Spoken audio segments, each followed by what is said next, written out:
जय हिंद दोस्तों, concept with राज में आपका स्वागत है। आज हम लोग पढ़ने वाले हैं द्विघात समीकरण के मूलों के लक्षण। बहुत इंपॉर्टेंट टॉपिक है भैया। इससे आपको एग्जाम में एक दो क्वेश्चन देखने को मिल ही जाते हैं। 100% हर साल आए हुए हैं भैया। तो एक बार अब आपको हम प्रूफ सहित दिखा देते हैं कैसे क्वेश्चन आते हैं और आए भी हैं। देखिए, ये 2023 का मॉडल पेपर है, यानी सर जी 2023 का अनसॉल्व है। और ये देखिए रहा क्वेश्चन।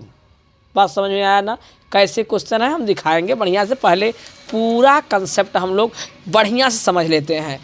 आपका बहुत ज़्यादा टाइम नहीं लेंगे, इसलिए हम एकदम वीडियो को आप शुरू से अंत तक देखेंगे, मज़ा आ जाएगा।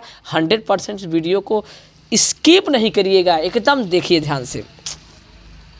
इसमें 4 कंडीशन है। हम पहले कंडीशन की बात कर रहे हैं, कैसे पहचानेंगे, क्या करेंगे। कहा है यदि b² - 4ac ग्रेटर दैन 0 तथा पूर्ण वर्ग हो तो मूल वास्तविक परिमेय और भिन्न भिन्न होंगे। मतलब समझिए क्या होगा, क्या है इसका सर, क्या होगा? यानी कहा है कब ऐसा होगा, जब सर जी विवेक्तर d बराबर होता है b² - 4ac। यानी सर जी अगर विवेक्तर यानी d का वैल्यू 0 से बड़ा हो जाए, क्या हो जाए? 0 से बड़ा आए, वो भी कैसा आए? पूर्ण वर्ग आए। पूर्ण वर्ग बोले भैया तो जैसे सर जी 4 आए, 9 आए, 25 आए, 16 आए, ये सब पूर्ण वर्ग बनेंगे ना? हाँ बनेंगे सर। तो इन सब ऐसे अगर आपको इसको आप हल करें, कोई समीकरण दिया है और उसको आप यहाँ पर हल करके, हम आगे क्वेश्चन हल कराएंगे, टेंशन मत लीजिएगा। यहाँ पर देखिए अगर ऐसा दिया हो और आप हल करें और इसका वैल्यू 0 से बड़ा आ जाए, यानी पॉजिटिव आ जाए, वो भी कैसा आए? पूर्ण वर्ग आए, तो उसे हम लोग कहेंगे मूल क्या है? वास्तविक है, परिमेय है और भिन्न भिन्न होंगे। बात पचा समझ में आया होगा आपको। एक बार पुनः समझिए, ध्यान समझिए। कब सर जी? जब विवेक्तर यानी d का वैल्यू यानी समीकरण जो दिया रहेगा आप इस पर रखेंगे और उसका वैल्यू 0 से बड़ा आ जाए। क्या आ जाए भैया? 0 से बड़ा आ जाए तो उसको हम लोग क्या करेंगे? 0 से बड़ा आए, बस इसकी बात नहीं है, 0 से बड़ा भी आए और पूर्ण वर्ग आए। क्या आए? पूर्ण वर्ग आए, तो उसको, उस मूल को हम क्या बोलेंगे? मूल वास्तविक होंगे, परिमेय होंगे और भिन्न भिन्न होंगे। पहला कंडीशन मुझे फील हो रहा है कि आपको बहुत अच्छे से समझ में आया होगा, कोई समस्या नहीं होगा। कोई समीकरण आपको देगा ax + by + c व्यापक होने समीकरण लिया है, ऐसा कुछ समीकरण भाई देगा और उसमें आप रखेंगे तो आप देखेंगे कि इसका वैल्यू 0 से बड़ा आएगा। 0 से बड़ा आएगा, ऐसे रूप में आएगा जिस जो पूर्ण वर्ग बनता रहेगा, तो उसे हम लोग क्या कहेंगे? उसकी कहेंगे मूल क्या है? वास्तविक है, परिमेय है और भिन्न भिन्न है। पहला पॉइंट, पहला केस आ गया, आपको क्लियर हो गया। हम सेकेंड केस में आते हैं। देखिए सेकंड कंडीशन, देखिए सेकंड कंडीशन क्या कह रहा है, ध्यान समझिए। सेकंड कंडीशन कह रहा है यदि b² - 4ac ग्रेटर दैन 0 तथा पूर्ण वर्ग न हो। ये बात ध्यान दीजिएगा, वहाँ पर था पूर्ण वर्ग हो, यहाँ पर है पूर्ण वर्ग न हो तो मूल वास्तविक, अपरिमेय और भिन्न भिन्न होंगे। क्या होंगे भैया? मूल वास्तविक तो होंगे लेकिन अब अपरिमेय होंगे। क्या होंगे? अपरिमेय होंगे और भिन्न भिन्न होंगे। तो सजी मूल वास्तविक और अपरिमेय और भिन्न भिन्न कब होंगे? जैसे पूर्ण वर्ग नहीं बन रहा है, 3 है, कोई पूर्ण वर्ग नहीं बन रहा है सर, 5 है, पूर्ण वर्ग नहीं बना, 7 है, पूर्ण वर्ग नहीं बना, 13 है, पूर्ण वर्ग नहीं बना, 17 है, पूर्ण वर्ग नहीं बना। क्या पूर्ण वर्ग बन रहा है? नहीं बन रहा है। और कोई नंबर लेते हैं, 10 है, पूर्ण वर्ग नहीं बन रहा है। ऐसा नंबर आए यानी d बराबर b² - 4ac, यहाँ भी d का वैल्यू 0 से बड़ा ही आएगा। जीरो से बड़ा ही आएगा, लेकिन यहाँ शर्त ये है कि पूर्ण वर्ग न बने, लेकिन नेगेटिव नहीं होना चाहिए, जीरो से बड़ा आना चाहिए। तो जीरो से बड़ा ये सब नंबर हैं, ऐसा आएगा तो हम लोग बोलेंगे ये अपरिमेय और भिन्न भिन्न होंगे।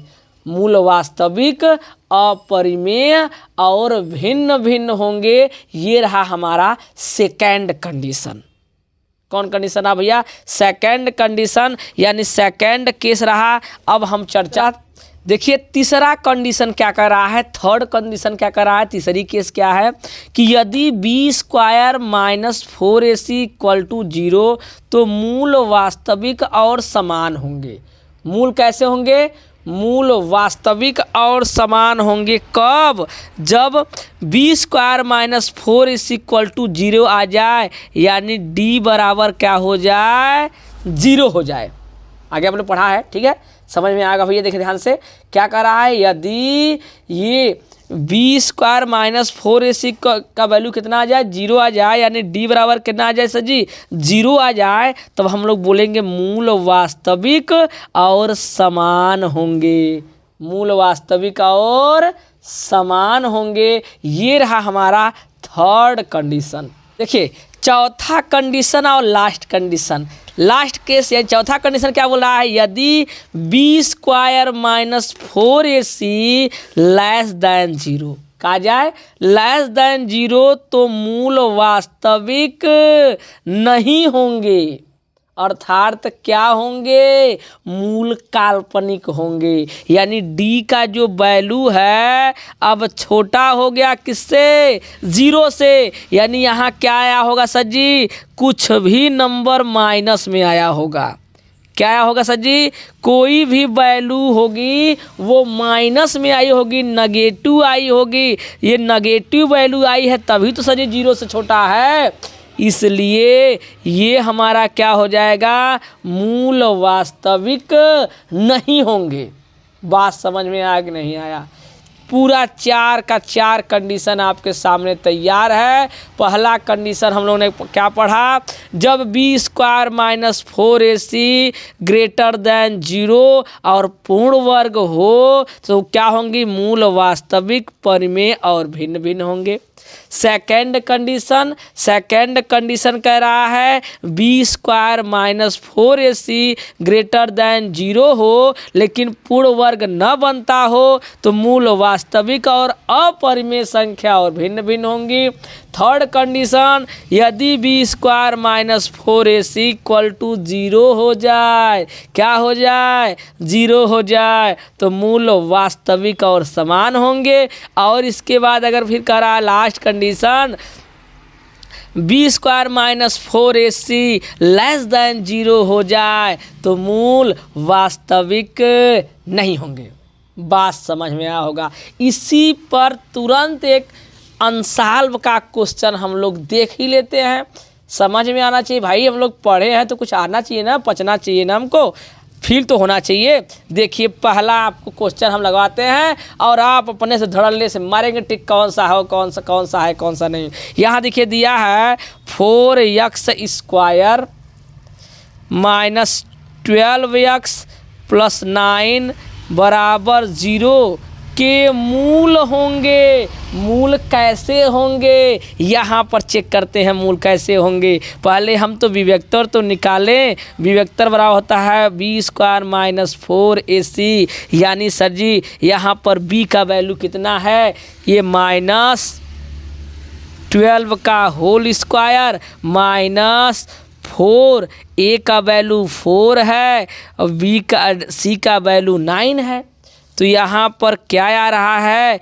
12 बरहम 144 आ गया भैया। यहाँ करेंगे 4 चौका 16 नौया 144 और कट गया, कट के कितना? 0। d का वैल्यू क्या आ गया? 0 आ गया। 0 आते ही ब्रेन घूमना चाहिए, आपका नाचना चाहिए कि मूल क्या होंगे, मूल क्या होंगे। यहाँ बोला है ऑप्शन वास्तविक और असमान, फालतू बोल दिया। वास्तविक नहीं, गलत, वास्तविक और समान होंगे, यानी यहाँ बराबर दिया है, मारो सी पर टिक। कोई समस्या समझ में आया कि नहीं आया भाई? कंसेप्ट क्लियर हुआ? जब तक कंसेप्ट क्लियर ना हो तो पढ़ने का मतलब क्या है? तो भैया कंसेप्ट हो गया क्लियर। अब अगर कंसेप्ट क्लियर हो रहा है भाई तो दोस्तों के साथ शेयर करो, लाइक वाइक मारो और फैलाओ भाई थोड़ा वीडियो को, हमारा भी थोड़ा